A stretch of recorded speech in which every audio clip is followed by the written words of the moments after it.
Good afternoon, everyone. This is James with Local Business Protection, and in today's video, we're going to go over a day in the life of being a Google My Business auditor. To the right is going to be our logic chart, just showing you our methodology for looking at listings, and to the left are going to be some actual real-life examples of listings that we're currently looking at and trying to make decisions on. We're going to start on a few listings that we've audited already, and then we're going to go over a few we haven't yet. So the first is going to be, let's do Ducks Greater Tucson. So our very first check is going to be, does the name look keyword stuffed? So I guess the first question is, what is keyword stuffing? Keyword stuffing is when you have a real name, so say Bob's Law Firm, but then afterwards you add more parts of the name that shouldn't be there. So personal injury attorney in Houston would be the keyword stuff part. Why do people do this? Is to play on a weakness of Google Maps, where Google will rank listings better if the keyword people are searching is also in the business name. Now don't ask me why Google has this kind of logic in Google Maps, but the fact of the matter is this logic exists. Google believes that businesses that have keywords in their name are higher authority than businesses who don't.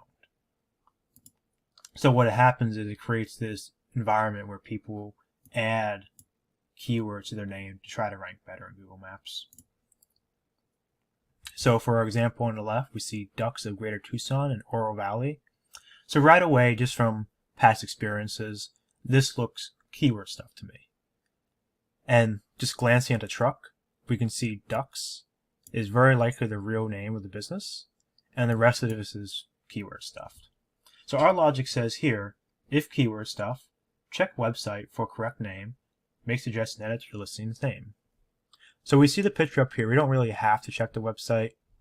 When you get really good at this stuff, you can just go off images too. But for sake of this video, we're going to go to the website, and we're going to look around and just confirm that, hey, is Ducks really the name I want to try to send an edit to Google with? We can see on this helmet, Ducks is the name. On the shirt, same thing. On the trucks, same thing. Everything about this website is telling me that Ducks is the true name of this business, and that maybe they didn't have the best marketers, and the marketing team thought keyword stuffing would be how they should rank. So what we're going to do is we're going to go in, suggest an edit. We're going to remove all of this and press send. Now another thing to note, having names all in caps is against Google's terms of services, but looking at their actual name, that's how they present it, all in caps. So for this particular scenario, that's fine. We're going to go ahead and press send. And then for our auditing team, we would click edit. We would go keyword stuff. We would add the name Ducks. Use that. And the admin reason is keyword stuffed. The reason why we do that is every time we make a suggest edit, we want to add the information to our app just to be transparent with our clients on what we're doing. And then it's also building out a CSV for when we do the redressal form. That way we can just hand a simple CSV to Google as well on top of the edits we do. Cool. Let's look at another listing. This one is TNT.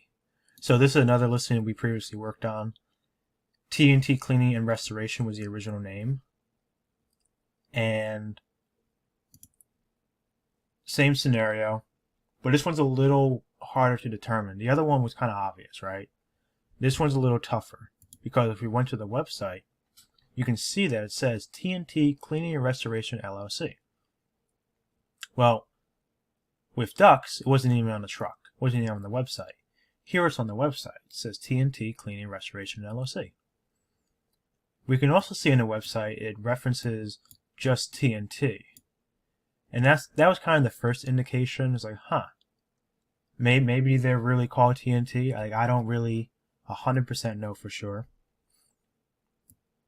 Here it says turning TNT for over 20 years.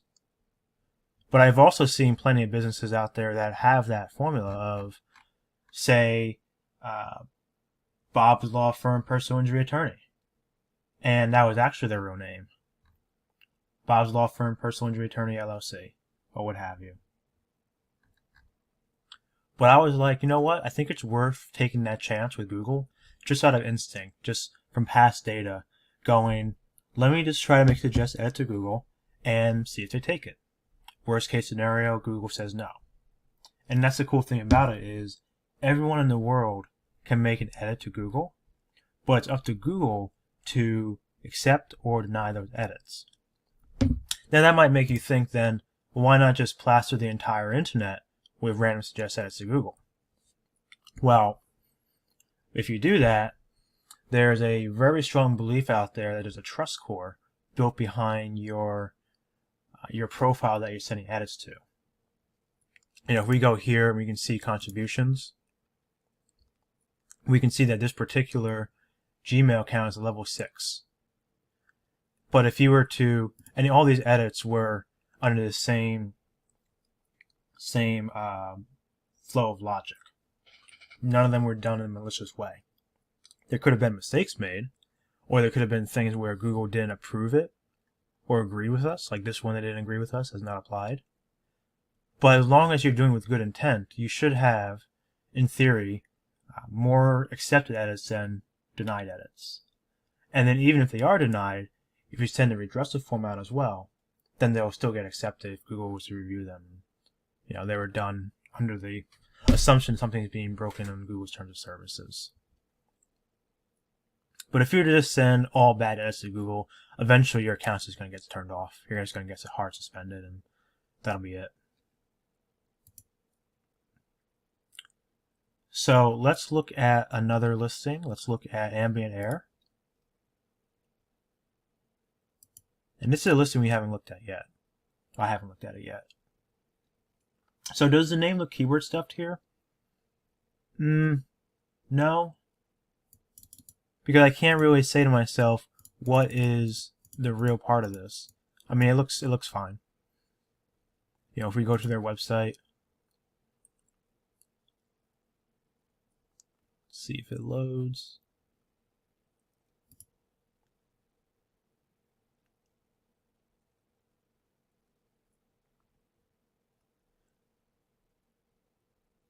Alright, so I can see here ambient air, heating and cooling LLC. And this is a great example of what I was saying before, where ambient air could have followed that same formula of TNT, whereas TNT Cleaning Restoration LLC. We can see on their website it's ambient air, heating and cooling LLC. But they just decided to go with ambient air, because that's likely their name. So the website looks like it's a real website. That's likely their real name. So does it look keyword stuff? No. Does it look like spam? No. Does the listing have less than 5 reviews? No, it has 60. And we checked this just because listings that have less than 5 reviews are also likely listings that are old or fake. Because if it's a real business, just by a pure numbers game, you're going to have more than 5 reviews. 5 or less is really low. Do you see a claim this business option? So same kind of methodology. If there is a option here, which we don't have one, but there was an option that said claim this business, that's telling you that no one's maintained that listing. It's not controlled by anyone. But it could have been made by someone who brute forced the listing on Google Maps by black hat means. Or it could have been done by Google itself back in the day. There was years ago, Google went around and just made a bunch of unclaimed listings with the intent of people to claim them. But in reality, no one claimed them, just made their own. And it was a huge mess. There were a lot of duplicate listings made because of that. But if you see a claim this business option, that's a sign that maybe you should just mark it as permanently closed. All right. do you see an add missing information section? So we don't see that on this particular listing. On our example over here on the right, we can see add missing information. And one of two things can pop up here. You can see something for add hours, and the other common one that I see is add website. Once again, just because you don't have these pieces of information on your listing doesn't really mean that you're a real or fake business, but just from past data that I've seen, if you're a real business and you don't have your website, then it also probably means you're not really looking at your listing or controlling it. Because at most businesses that are real, that have control of their listing, you're going to have the basic information. The proper name, address, phone number, hours of operation, and a website.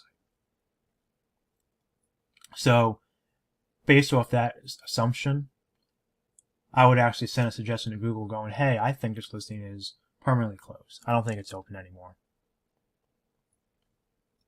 And then Google will analyze the data and agree or disagree with me. But for this particular listing, this is not the case. So we're still on no here. So do you see an add missing information section? No. Is the image the Google City placeholder image? We can see up here. This is what I mean when I say the Google City placeholder image.